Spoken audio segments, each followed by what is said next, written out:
Olá, queridos irmãos, queridas irmãs, estamos começando mais um programa Comunhão e Vida. Estamos fazendo uma série de programas estudando livros dos Atos dos Apóstolos. Está começando agora o programa Comunhão e Vida.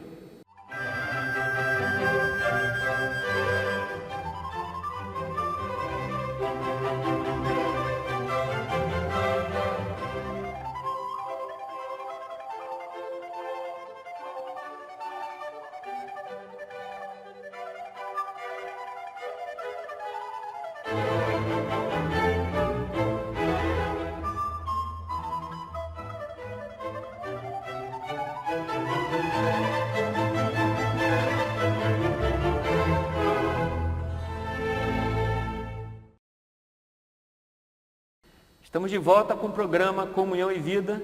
Quero pedir licença a você para entrar na sua casa mais uma vez para estudarmos um pouco mais a Palavra de Deus. E hoje vamos dar continuidade aos estudos do livro dos Atos dos Apóstolos. Nós estamos aqui em Petrópolis, na Casa de Retiro, Casa do Padre, na Igreja de Santa Terezinha, aqui com o Padre Renato, né, Padre Renato? Vamos estudar um pouco mais o livro dos Atos dos Apóstolos, né? É isso aí, Márcio. Uma alegria poder estarmos em mais um programa. Chegando na sua casa com a Palavra de Deus, esse é o nosso objetivo. Dom Gregório, mais uma vez juntos para a gente estudar um pouquinho mais a Palavra de Deus.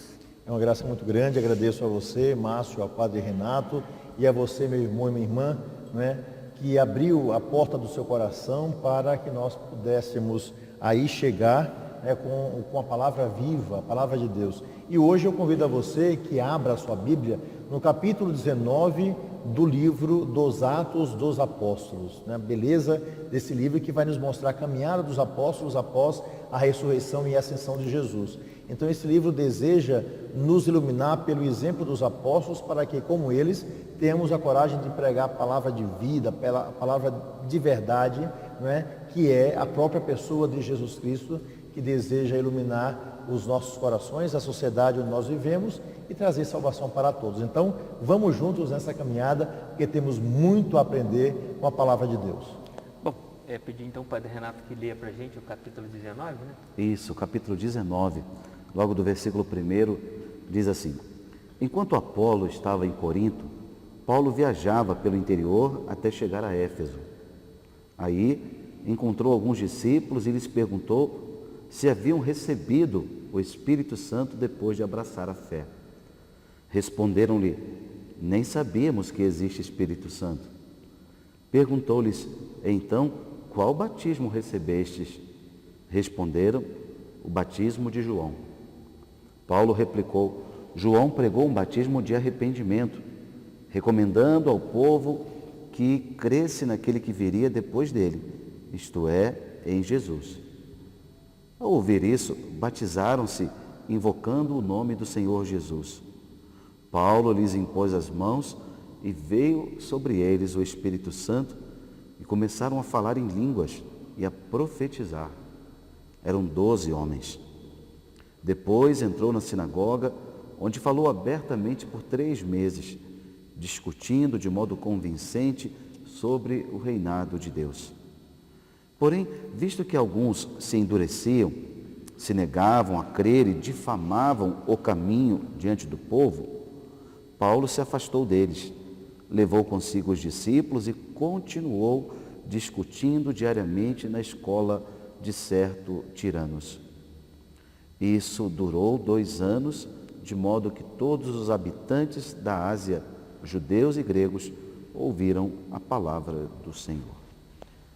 Bom, aí começa falando de dois batismos. Eu não entendi bem, assim, como assim? Havia mais de um batismo? Como é isso? Porque, veja só, nós conhecemos 2 tipos de batismo, Um batismo que era da purificação do corpo, que era aquele que João Batista realizava junto aos seus discípulos. E um outro batismo... Esse do João Batista é aquele que a gente faz com a água, é isso? Não, hoje nós não temos mais esse tipo de batismo. No passado, antes de Jesus Cristo chegar, João Batista batizava um batismo de purificação. Com Jesus Cristo, um batismo para a salvação. Então, os discípulos de João Batista, eles foram batizados por João Batista, de purificação. O último a ser batizado por João Batista foi exatamente Jesus Cristo, que não precisava de um batismo, né? Ele foi batizado apenas para mostrar, né, nos dar, servir para nós como modelo daquilo que todos nós deveríamos, pelo qual nós deveríamos passar. Então isso vai ser o batismo de João Batista. Agora, o batismo de Jesus Cristo é um batismo, né, de salvação, um batismo que nos introduz à vida da igreja.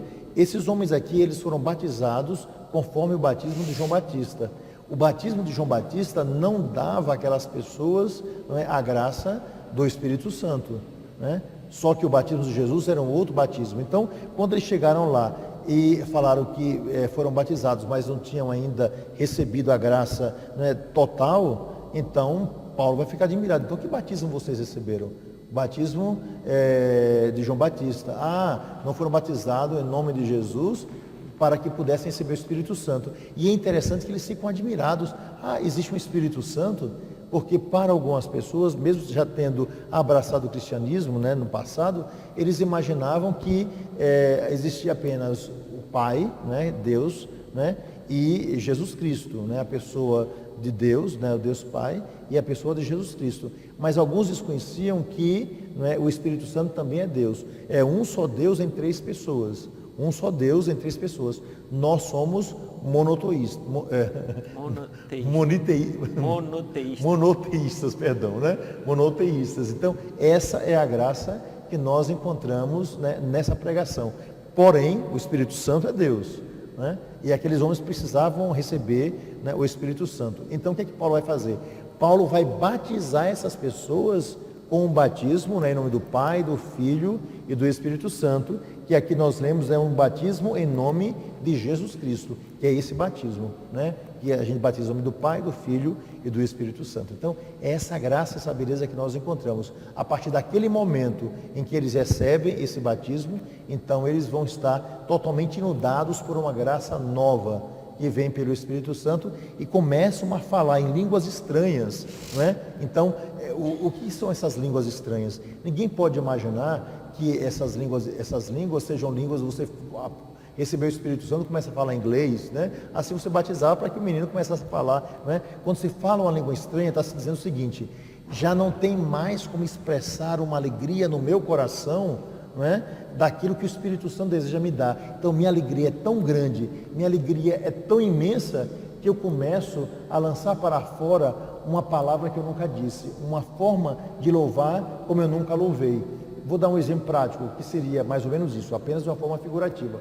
Você vem do campo, você está tão alegre pela colheita, que você não canta mais palavra alguma, mas você diz lá, lá, lá, lá, lá, lá, lá, lá, lá. Você vem dizendo balbuciando alguma coisa. Então esses homens estavam tão repletos e tão eufóricos pela ação do Espírito Santo, que eles começavam a balbuciar alguma coisa que era um perene louvor à glória de Deus, né? Então eram essas línguas que eram proclamadas. Agora, naturalmente, alguns proclamavam línguas que ninguém conseguia interpretar. O próprio São Paulo vai dizer, né, se for para isso, quando se fala uma língua estranha, tem que ter alguém ali que possa interpretar ou que possa traduzir aquilo que foi dito. Mas não apenas isso. Então, eles lançavam para fora uma forma de pronunciar essa graça que as pessoas não entendiam, mas depois disso, voltando a um estado de normalidade, embora esse outro estado não fosse um estado anormal no sentido técnico da palavra, mas um estado de um arrebatamento total. Então eles começavam a profetizar. Eram 12 homens que começaram então a falar fortemente sobre Jesus Cristo, sobre a ação do Espírito Santo, dizendo quem era aquele que é o Senhor. É interessante essa ação do Espírito Santo na vida das pessoas. Eu queria falar um pouco mais assim dessa ação do Espírito Santo, mas antes eu gostaria de um esclarecimento, porque a gente ouve aqui algumas questões, principalmente com relação a outras igrejas cristãs e a nossa prática de batismo. Algumas igrejas cristãs acreditam que a pessoa tem que ser batizada quando adulto, e que o batizado na criança, no recém-nascido, não tem, digamos assim, algum valor, porque a pessoa não é capaz de aceitar Jesus, não tem entendimento para isso. Como é que se explica isso? Então, a igreja sempre entendeu, desde os seus primórdios, que o batismo é uma graça, uma graça que não é mérito nosso, é uma graça conquistada por Cristo para nós. A concepção do batismo é totalmente diferente. Primeiro, essas duas figuras que são apresentadas de batismo, esses banhos de ablução, esses ritos de purificação feitos na Judéia naquele tempo, né? Na região onde João Batista pregava, por exemplo, a região de Qumran, ou aquelas piscinas sagradas. Ali era uma concepção só de um rito penitencial, né? Passava por um rito para aderir a uma mensagem. O batismo deixado por Jesus Cristo, dado aos apóstolos, ide pelo mundo, batizai, fazei discípulos meus, em nome do Pai, do Filho e do Espírito Santo, é um sacramento. Então a igreja administra esse sacramento para famílias inteiras, já o livro dos Atos dos Apóstolos narra isso, né? Em que a pessoa, todos podiam receber essa graça à medida em que aderiam à fé. Como batizar a criança? Batizando na fé dos pais. A igreja entende que os pais, assim como eles têm autoridade sobre os filhos, de educar, de dar a saúde ali, se está com doente, leva a um médico, leva à escola, também leva a fé. E aí sim, essa criança recebe a fé em nome dos pais e na ausência dos padrinhos. A partir daí, então, aquela criança recebe a graça de Deus e ela vai confirmar ou não essa graça quando adulta no sacramento da crisma, recebendo então o sacramento da maturidade da fé, o sacramento de ser adulto na fé. Tá? Mas a graça acontece não por força humana, não por força da criança ou do adulto, mas pelo mistério de Cristo que é dado pela igreja. Então essa é uma graça muito grande. E tem uma palavra também muito forte de Jesus, né? Quando os discípulos proíbem que as crianças cheguem próximo de Jesus, Jesus diz, deixai vir a mim as criancinhas, não a proibais. Isso é um ponto, e dentre outros, né? E como disse muito bem aqui o Padre Renato, famílias inteiras eram batizadas, e essa é uma graça mais do que especial, né? Não era só o pai, a mãe ou 3 pessoas, aceitavam Jesus, toda a família era batizada. Um outro ponto importante é que havia uma mortalidade muito grande, e o batismo trazia a salvação, a aceitação de Jesus. Então, desde o primeiro, no século I, a estatística digamos, do máximo da vida de uma pessoa, não é? Ela estava ali entre 27 e 34 anos de idade. As pessoas morriam muito cedo, ou de morte morrida ou de morte matada, como as pessoas costumam dizer, não é? Então, esse é o primeiro ponto. Uma outra coisa, como eu falei, a mortalidade infantil era imensa. Então as famílias não perdiam a oportunidade, nós sabemos isso pela história, de batizar as suas crianças. Um outro ponto também muito importante é nós conhecermos a história, porque se a gente apenas pega a escritura e não olha a história, a gente não fica sabendo o que estava acontecendo. Todos os livros antigos, não é? Como um livro chamado Didaqué e tantos outros livros que eram verdadeiros catecismos para a comunidade cristã, todos eles não apenas falam do batismo das crianças, mas também perguntavam, as crianças devem ser batizadas com água fria ou água pode ser morna também, para que elas não chorem em excesso. Então isso se mostrava perfeitamente os primeiros séculos, não é? Então os livros dos primeiros séculos, que são aqueles que são discípulos dos apóstolos, escrevendo sobre o batismo na igreja, não é? Como também a tradição apostólica de Hipólito, esses livros, os mais antigos, e alguns desses livros anteriores aos livros dos evangelhos, esses livros todos, sem exceção, falam sobre o batismo de criança. Então nenhum de nós tem dúvida, por isso que a igreja até hoje continua batizando as crianças. Sempre está ligado à fé, né? Esse dom do batismo está ligado à fé. E aí a interpretação que se dá em outros meios não católicos é de que tem uma adesão pessoal à fé. A igreja entende já que desde esses primórdios, Dom Gregório está falando dos textos já do primeiro século, né? De que a tradição cristã, as comunidades já batizavam crianças porque entendiam que aquela família, ela podia responder pela criança nesse aspecto também da fé. Então isso é maravilhoso. Então, quando a gente faz essa comparação, ou essa crítica às vezes acontece, né, até essa dúvida acontece, porque a concepção do batismo é totalmente errada. Mas Jesus foi batizado adulto, né? E se toma lá a referência do batismo de João Batista. Era uma outra coisa. Nós estamos falando aqui de batismo, agora de inserção no corpo de Cristo, na igreja, no mistério dele, através da graça sacramental. É uma outra coisa totalmente diferente.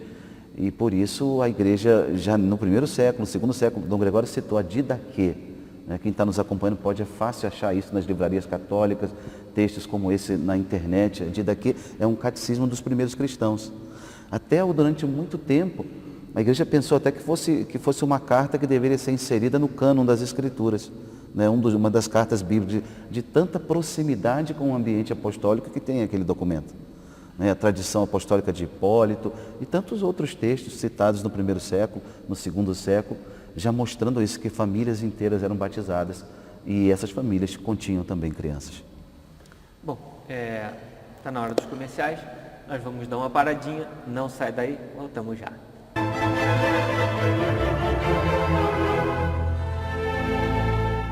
Estamos de volta com o programa Comunhão e Vida, estamos estudando mais um capítulo do livro dos Atos dos Apóstolos. Estávamos falando no último bloco sobre o batismo e naquela parte do texto que a gente leu, São Paulo batizou lá as pessoas e elas falavam em línguas, né? E hoje a gente tem na nossa igreja alguns movimentos que tem essa coisa do dom de falar em línguas, mas que as pessoas falam e a gente não sabe o que está dizendo. Qual é a razão disso? Por que se fala numa língua que ninguém entende o que está acontecendo? E se diz alguma coisa, e por que disso? Né? Está sendo dito alguma coisa ali naquele momento? É interessante, eu ouvi uma explicação bem bonita assim de Dom Taveira, porque essas dúvidas sempre elas acabam existindo, né? E Dom Taveira, que é bispo lá de Belém do Pará, né? Ele dizendo o seguinte, que o nome que se dá classicamente é um falar em línguas, mas que ele gostava muito de dizer de um cantar, né? Por meio de uma linguagem que, não interpretada, era entendida perfeitamente por Deus. Nós não entendemos aquilo que se faz, por exemplo, na renovação carismática, algumas pessoas. Então, as pessoas cessam as palavras. E agora, meu coração canta um perene louvor à glória de Deus através do som que eu emito. Então, eu não quero mais dizer palavras, não embaço mais as palavras. Mas essa forma que eu faço aqui é como se fosse uma espécie de um mantra, né? Onde eu peço que Deus coloque em minha boca, né, algo que eu seja capaz de me fazer entender, não pela interpretação literal de uma palavra, mas pela interpretação de uma vida que agora está totalmente devotada a Deus, totalmente transformada pela ação do Espírito Santo e que deve gerar alegria, não é, no coração daqueles que me ouvem e que ouvem o meu testemunho. Então, eu acho que essa beleza. Então, a gente não deve estar preocupado, interpretou ou não interpretou. É um cantar novo, na verdade é apenas isso. Um cantar novo, à glória de Deus, por meio do som emitido. Nas assembleias carismáticas acontecem duas coisas também que eu acrescentaria na fala de Dom Gregório. Um é o falar em línguas, outro é o orar em línguas. Né? Pode acontecer de uma profecia, como 1 Coríntios 12, 13 e 14, São Paulo narra esses textos de forma muito bonita. Uma pessoa numa assembleia de oração espontânea, está um silêncio, ela pode emitir alguma coisa ali numa outra língua, uma palavra de direcionamento para aquele grupo. Ali é necessário, quando ela fala, que haja alguém que também tem o dom de interpretar a língua. Agora, a oração, geralmente, ou o cântico, como Dom Gregório dizia, o cantar em língua, geralmente é uma coisa da assembleia inteira, num jubilar da alma, onde não há mais palavras para exprimir o amor, simplesmente se cantarola numa leveza de espírito que não tem uma explicação lógica e nem necessita ter. Né? Eu gosto sempre de explicar, às vezes nos grupos, como quando você pega uma criança e fica cantarolando com uma criança ali. Quem olha de longe parece, essa pessoa está falando o quê? Não está entendendo nada. E fica ali, bidu, bidu, bidu, tá, não sei o que, inventando sons, né? Para expressar. A criança que está recebendo o afeto, o amor, ela entende muito bem o que ela está recebendo. Assim Deus também, quando esse júbilo é sincero e é verdadeiro e brota da alma daquele que está dizendo. Então é um pouco assim, não tem muita explicação racional. É uma graça, a oração mesmo em si é uma graça. Entendi. Bom, vamos dar continuidade, então ler mais um trechinho. Vamos ler agora do versículo 11 em diante, estamos lendo o capítulo 19 do livro dos Atos dos Apóstolos, justamente mostrando essa intervenção de Deus na vida desses homens. É tão bonito, diz assim o texto: Deus fazia milagres extraordinários por meio de Paulo, a ponto de aplicarem aos doentes panos ou lenços que haviam tocado Paulo, e a enfermidade desaparecia, e os espíritos malignos saíam. Alguns exorcistas judeus itinerantes tentaram invocar sobre os possessos de espíritos malignos o nome de Jesus com a fórmula: eu vos esconjuro pelo Jesus que Paulo prega. Um sumo sacerdote judeu chamado Seva tinha 7 filhos que faziam isso. Porém, o espírito maligno lhes disse: eu conheço Jesus, sei quem é Paulo, mas vós quem sois? O homem possuído pelo espírito maligno investiu contra eles, dominou-os à força, de modo que tiveram de escapar daquela casa nus e feridos. Os habitantes de Éfeso souberam disso, judeus e gregos, e ficaram todos tomados de temor. Muitos que abraçavam a fé vinham para confessar publicamente suas práticas. Não poucos que haviam praticado a magia traziam seus livros e os queimavam na presença de todos. Calculando o preço global, seu valor chegava a ser de 50.000 moedas de prata. Assim, pelo poder do Senhor, a mensagem crescia e se fortalecia. Dom Gregório, tem uma coisa aí que é assim, né? A gente até tem visto por aí algumas igrejas cristãs aí, que a pessoa usa, tem até programa de televisão, né? Que o cara usa o lenço, enxuga a toalha e distribui ou vende, não sei, e com essa toalhinha a pessoa fica curada, põe diante do doente e tal.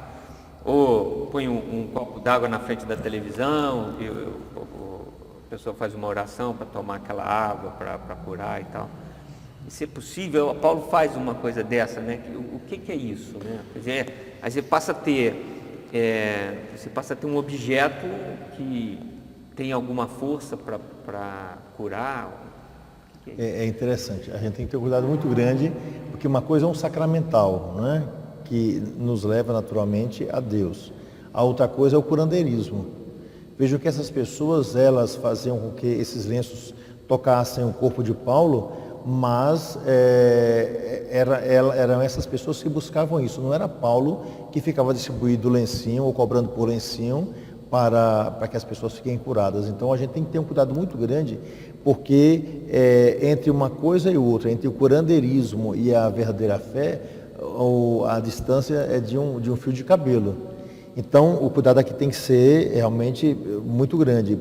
De Paulo sair uma força especial.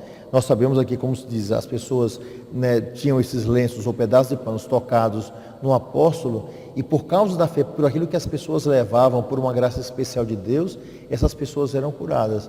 Mas o que a gente tem visto às vezes é um profundo charlatanismo. A gente vê, a gente sabe, e até pelos testemunhos de pessoas, que as pessoas, né, não ficaram curadas por causa daquela pessoa, né? Agora, o milagre pode acontecer, isso é verdade, né? Porque nenhum de nós pode encaixotar a força do Espírito Santo ou aquilo que Deus deseja realizar na vida das pessoas. Porém, temos que ter um cuidado muito grande, porque tem muito charlatão aí pregando o Evangelho, dizendo que fala em nome de Deus para obter vantagem. Isso se chama simonia na igreja, né? Lembrando de Simão, que queria comprar, né, o poder dos apóstolos. Então Deus nos deu um poder, mas o poder é para salvar e não para confundir as pessoas. É diferente porque a fé, Márcio, a fé é uma graça, né? E pela graça a pessoa pode ser curada. Mas o curandeirismo não, isso ali é um mercado, né? É um mercado de oferecer um produto, Deus é um produto, o lenço é um produto. Isso pode acontecer dentro da igreja e fora da igreja, né? Agora, essa graça da fé, por exemplo, que Deus opera através dos sacramentais, a Igreja Católica sempre teve essa prática ao longo dos séculos, né? A prática de abençoar a água, abençoar o sal, abençoar o óleo, abençoar as pessoas, fazer o sinal da cruz. E até hoje, né, usamos a água benta, por exemplo, é um sacramental, em que aquele objeto, né, aquela criatura, a água, ela nos lembra um mistério, nos recorda, e ali me mantém, né, com o coração, com a mente voltada para a experiência da fé. Agora o curandeirismo, todo o charlatanismo envolvendo hoje os temas cristãos, você que está nos ouvindo agora, né, nos vendo através desse meio de comunicação, precisamos estar muito atentos, porque o próprio Jesus fala assim, Márcio, Dom Gregório, aquele texto belíssimo no Evangelho de São Mateus, capítulo 19, nem todo aquele que diz Senhor, Senhor, entrará no reino dos céus, mas somente o que faz a vontade do meu Pai que está nos céus. Muitos me dirão naquele dia, Senhor, não foi em teu nome que nós operamos milagres? Não foi em teu nome, no entanto, eu vos direi, não vos conheço. Ou seja, porque nós precisamos estar muito atentos a isso, porque o demônio, ele tem muitos caminhos e estratégias para nos enganar. Ele é o pai da mentira. Ele usa até o nome de Deus para nos enganar. Ele usa a palavra de Deus para nos enganar. No livro do Gênesis, quando a serpente vai enganar Adão e Eva, usa a palavra de Deus, né? Sereis como deuses, e ali vai dizendo, não, vós não morrereis. Ele é o pai da mentira. Então precisamos desmascarar esse charlatanismo, esse curandeirismo, e é claro, buscar aquilo que nós precisamos, temos uma doença, uma aflição, uma dificuldade, com fé, buscar a Deus e receber os sacramentos, receber os sacramentais, mas sobretudo, se submeter com humildade a Deus. Deus não é um criado que eu mando e Ele tem que fazer. Deus é o Criador. E às vezes Ele vai permitir que na nossa vida venha uma luta, uma dificuldade, uma doença, e através dela será para nós um caminho de santificação, não é verdade? Então, eu sempre digo isso, que a palavra mais difícil de dizer do Pai Nosso é aquela palavra, seja feita a vossa vontade. Onde eu me dobro, em obediência, em submissão ao Criador, que sabe todas as coisas. Agora, o sacramental que a gente diz, assim, uma medalhinha, uma relíquia de um santo, não é? Assim, um pedacinho do hábito de Santo Antônio, de São Francisco e tal, que vem dentro de uma medalhinha ou uma coisa parecida assim. Esse sacramental, ou a água benta, porque às vezes tem assim, vou fazer uma oração aqui, e a gente vê isso em alguns programas de televisão, até padres mesmo e tal, a pessoa põe lá um copo d'água lá na frente da televisão, o padre abençoa e a pessoa toma, porque está com problema, com o objetivo de curar uma doença, alguma coisa. Esse sacramental, ele carrega alguma coisa nele, uma energia, alguma força, alguma coisa divina e que possa ter esse valor? Ou qual é o objetivo disso, do sacramental? O sacramental está ligado à força da fé, mostrando que tudo aquilo que está ao meu lado, colabora para a minha transformação pessoal. Deus me concede a bênção de todas as formas, inclusive através dos sacramentais. Então, essa beleza nós encontramos naquilo que a igreja nos ensina. Só que nenhum de nós pode imaginar um sacramental uma coisa mágica, como com superstição ou algo parecido com isso. Porque senão nós nos tornamos assim pessoas que vão dar muito mais valor ao material do que ao espiritual. O sacramental, ele desperta meu coração para entender o projeto de Deus. O milagre acontece não por causa de uma energia que eu encontrei aqui ou acolá. O milagre acontece por causa da profunda fé que eu trago no meu coração. É Deus que é capaz de transformar todas as coisas. Então, mesmo em relação aos sacramentais, a gente tem que ter um cuidado muito grande para não ficar no sacramental por ele mesmo e abandonar o que é o essencial, que é a fé que nós temos em Jesus Cristo. Os apóstolos eram capazes de realizar coisas excepcionais e maravilhosas por causa do nome de Jesus. Isso era fundamental. Então, se a gente não deseja, se a gente não tem essa compreensão, se a gente não se abre a essa força que é o nome de Jesus Cristo, o resto de nada vai adiantar. É bacana perceber isso, Márcio, da matéria, você pergunta da força da matéria, a beleza daquilo que Deus usa para comunicar a sua graça, nos evangelhos acontece muitas vezes. Jesus, numa certa ocasião, ele fez lama, assim, pegou um pouquinho de barro, com saliva, colocou nos olhos do cego, entende? Ou seja, outras vezes ele diz, vai te lavar lá na piscina de Siloé, e outras vezes ele vai sempre mostrando, em vários momentos do evangelho, assim, que ele não despreza a natureza criada. Ele usa da matéria para comunicar a graça dele. Isso se dá nos sacramentos, de forma primeira, ordinária, e depende de forma extraordinária nos sacramentais. Ele usa do pão e do vinho, ele usa do óleo, ele usa a experiência do sopro, por exemplo, do vento, Em tantas outras coisas, ele vai se utilizando de matéria para comunicar a graça através da fé. Isso assim, a gente vive imerso no mundo tridimensional, palpável e tal. Quer dizer, o mundo espiritual para a gente é um mundo invisível. Desconhecido. Não é? E a gente tem fé e tal, mas a gente talvez precise desse sacramental para a gente poder ter algo em que a gente possa se apoiar para poder sei lá, pensar em Deus né, como, digamos assim, como se fosse uma foto de uma pessoa querida que a gente lembra dela, né? A gente ama essa pessoa, mas precisa dar uma olhadinha na foto, né? Para reviver aquela imagem. O sacramental seria isso, essa coisa, esse apoio? Nós não somos anjos, né, Dona? Nós não somos anjos, nós somos seres humanos, né? E lidamos com a matéria, e para nós é muito importante, sem dúvida nenhuma. Toda a matéria, aliás, né, ela está à nossa disposição, né, para que nós possamos, através dessa mesma matéria, compreender que tudo é criatura, né, no sentido de que tudo foi criado por Deus. Nós somos criados, né, por Deus, né? Somos seres inteligentes, etc., mas somos criados por Deus.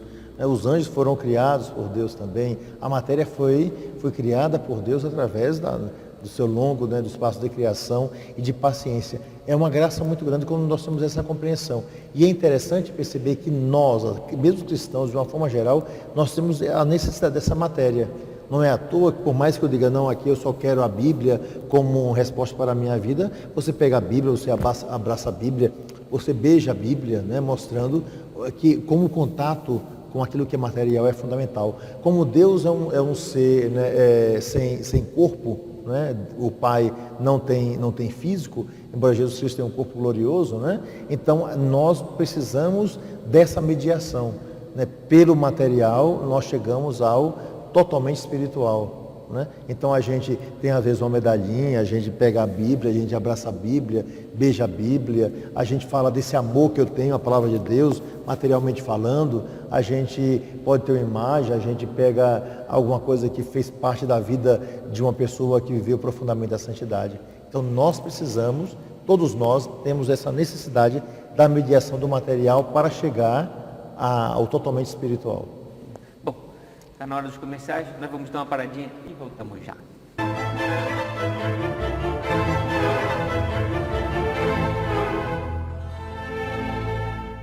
De volta com o programa Comunhão e Vida. Nesse último bloco a gente leu, né, o último trechinho do capítulo 19, né?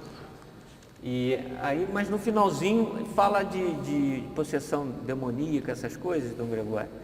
Aí tem sempre essa questão, né, afastou demônios, não sei o quê. Tem sempre esse senão, né? Algumas pessoas acreditam no demônio, outras não. O demônio existe mesmo? Quem é o demônio? Como é que é isso? Em primeiro lugar, a gente tem que saber que o demônio é uma criatura, não é? Como eu sou uma criatura, não é? Criatura no sentido de que, embora não tenha sido criado por Deus enquanto demônio, né? Mas o demônio é um anjo decaído, né? Eram anjos que serviam a Deus, que se revoltaram, né, nessa luta espiritual, e eles simplesmente não quiseram mais saber de Deus. Então, tanto que o nome Lúcifer é o portador da luz. É interessante isso, né? A palavra demônio do grego, daimonion, significa adversário, né? Aquele que quer lutar contra Deus. Agora é impressionante, não é, que é uma criatura querendo ser maior do que Deus, né? Como algumas pessoas desejam ser superiores às outras, não é? E algumas pessoas querem até ser superiores a Deus, né? Eu não preciso de Deus, né? O pecado contra o Espírito Santo, conhecendo a verdade, negar a verdade, né? Não existe um Senhor, não existe salvação, Deus não é misericórdia, ou seja, você pode pecar nesse sentido. Mas o demônio existe, é uma criatura, e é uma criatura que ela pode nos sugerir, né, o mal, pode nos sugerir aquilo que não é bom, não é? É um adversário de Deus. A luta de Deus é para que todas as pessoas se salvem. A luta do demônio é para que todas as pessoas se percam. É alguém que luta pelo mal. É alguém que captura o outro para a maldade, né? É o que faz mais ou menos um traficante, é o que faz um cafetão, né? É o que faz essas pessoas que querem pegar as pessoas para ter proveito próprio e mesmo sabendo que essas pessoas vão se prejudicar, não é? Então, o demônio, materialmente falando, daquilo que nós conhecemos, seria isso, né? Desviar do caminho da salvação. Uma pergunta. É uma criatura como eu, sou uma criatura. Que poder tem essa criatura? É uma criatura que tem um poder espiritual, né? Ela é invisível, né? É como, digamos, como os anjos. Os anjos tudo fazem, o tempo todo intercede para que nós cheguemos a Deus. Então, tem um poder de nos sugerir o mal e nós podemos cair ou não, porque nós somos livres para dizer sim ou não à maldade que não é sugerida. Então, como você não consegue enxergar esse mal, como nesse momento eu não consigo enxergar o ar que está aqui nessa capela, a mesma coisa o demônio pode insistir para que nós caiamos, né? E se você se abre a essa obra, né, se abre ao demônio por algum motivo, ele pode possuir o seu corpo como ser espiritual. Como nós temos uma alma espiritual dentro de nós, ele pode atacar nossa alma internamente, né? E pode tentar nos destruir e destruir tudo aquilo que está à nossa volta. Vale a pena, Dom Gregório, falando sobre isso, Márcio, explicar para quem está em casa, porque essa é uma dúvida de muitas pessoas. O fato de achar que o demônio tem o mesmo poder de Deus, né? Como queriam, por exemplo, aquelas filosofias maniqueístas, né? Um Deus do bem, um Deus do mal, e tudo com a mesma força. E não, Dom Gregório muito bem falou, o demônio é uma criatura, Deus não, Deus é o criador de todas as coisas. Então há uma desproporção aí infinita. E depois Deus não criou os demônios, né? Deus criou os anjos, Deus criou tudo aquilo que é bom, né?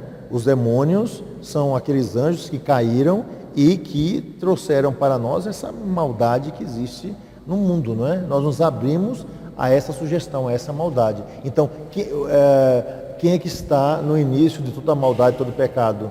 O demônio, não é? Que nos sugere. E cabe a nós a escolha.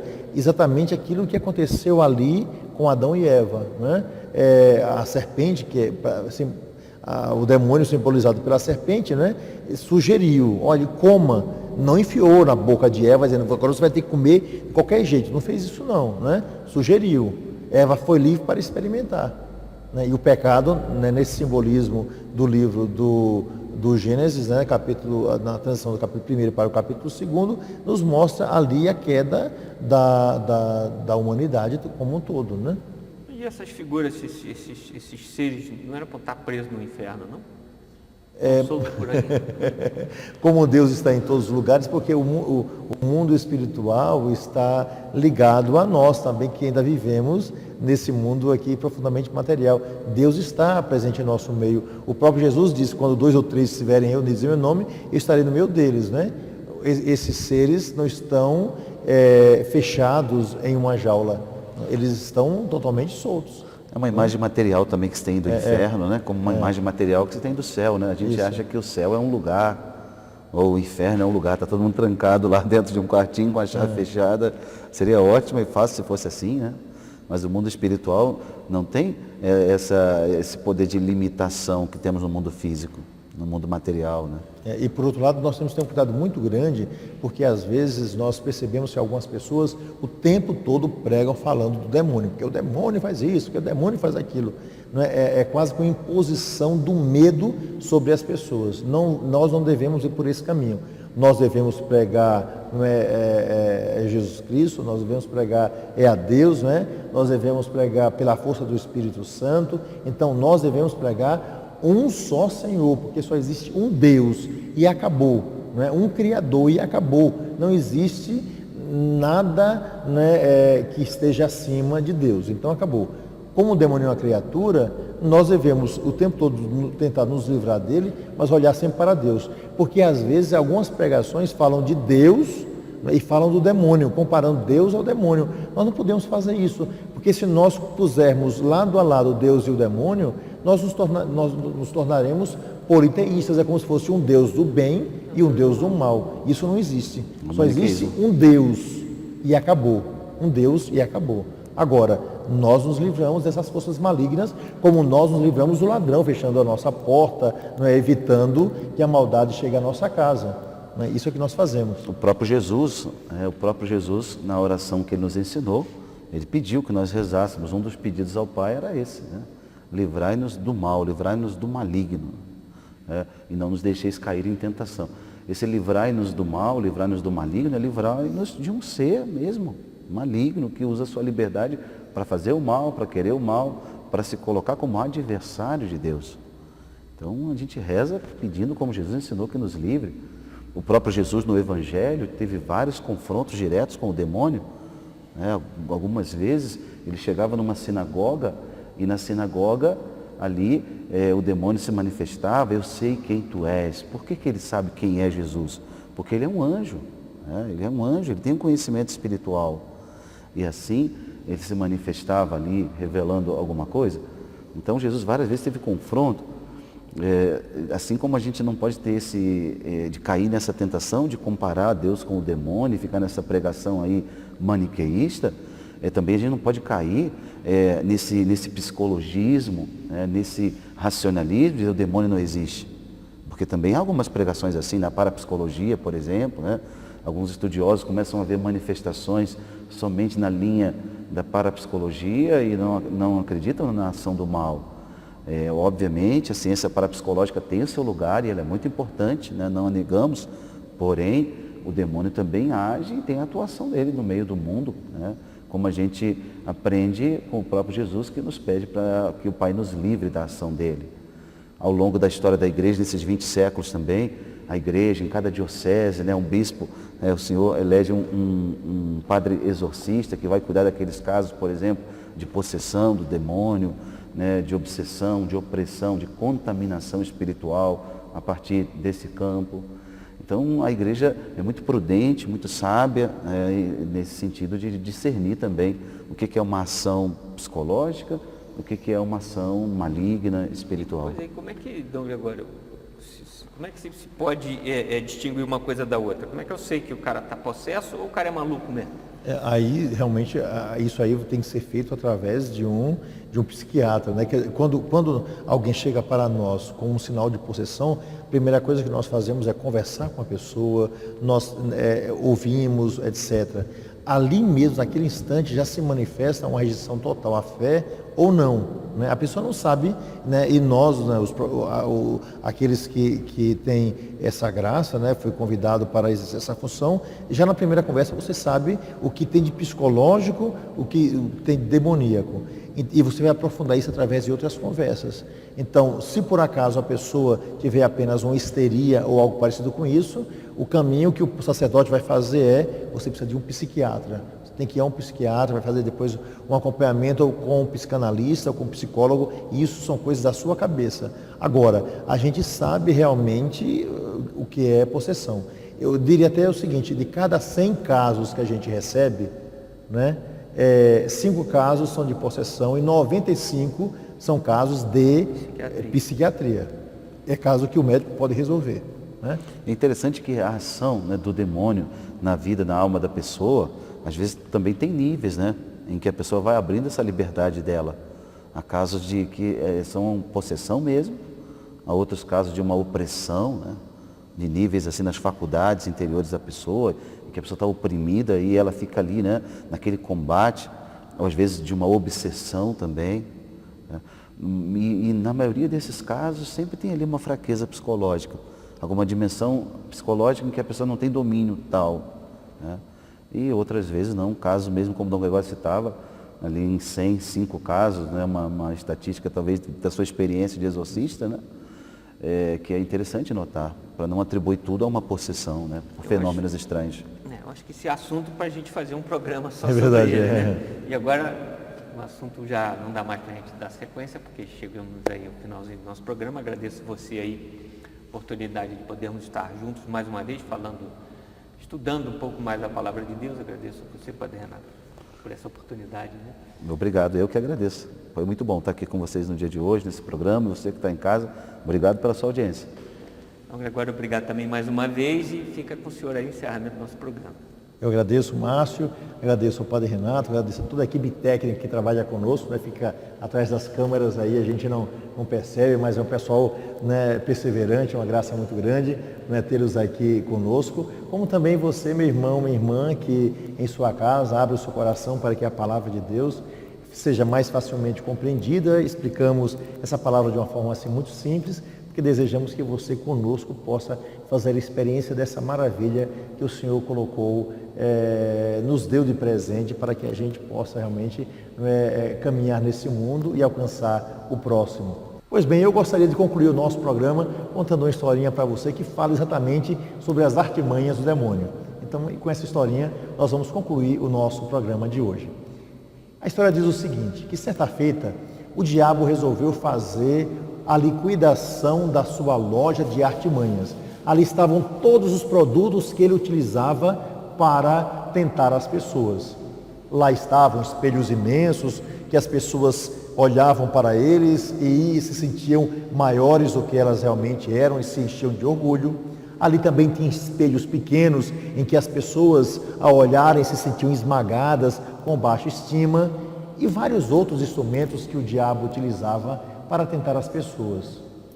Porém, o diabo havia dito às pessoas: podem comprar todos os instrumentos que vocês quiserem, é liquidação total, tudo custa R$1,99, está à disposição de vocês. Mas o diabo disse: esses 2 instrumentos eu não vou vender por dinheiro algum. Como tem sempre alguém com dinheiro e disposto a qualquer coisa para conseguir aquilo que deseja, o senhor muito rico entrou na loja e disse: eu quero comprar esses 2 instrumentos. Bom, o diabo disse: o senhor pode me oferecer o dinheiro que quiser, mas eu jamais venderei esses instrumentos. Um rapaz não conseguiu convencer o diabo, perguntou: e então, seu diabo, que instrumentos são esses que o senhor não vende para ninguém? E o diabo disse: os 2 instrumentos se chamam o orgulho e a dúvida. Porque o diabo disse: quando os instrumentos todos não conseguem fazer com que a pessoa caia, eu utilizo exatamente o orgulho e a dúvida em matéria de fé para que as pessoas caiam. Meu irmão e minha irmã, é exatamente isso que acontece conosco. Duvidar da misericórdia de Deus, duvidar do amor de Deus, duvidar da palavra de Deus, duvidar da igreja, significa abrir, o coração para essa arma terrível do demônio. E a outra arma, quando nós nos orgulhamos, imaginamos que somos melhores do que os outros, e para alguns somos até maiores do que Deus, e para outros nem precisamos dele. Quando isso acontece, significa dizer que nós abrimos o nosso coração à força do inimigo. Portanto, coragem, fé e humildade, porque é isso que nos faz caminhar cada vez mais para aquele que é o Senhor. E receba nesse momento a bênção que nós daremos, pedindo graças sobre você e sobre sua família. O Senhor esteja convosco. Ele está no meio de nós. E abençoe-vos Deus Todo-Poderoso, Pai, Filho e Espírito Santo. Amém. Até breve.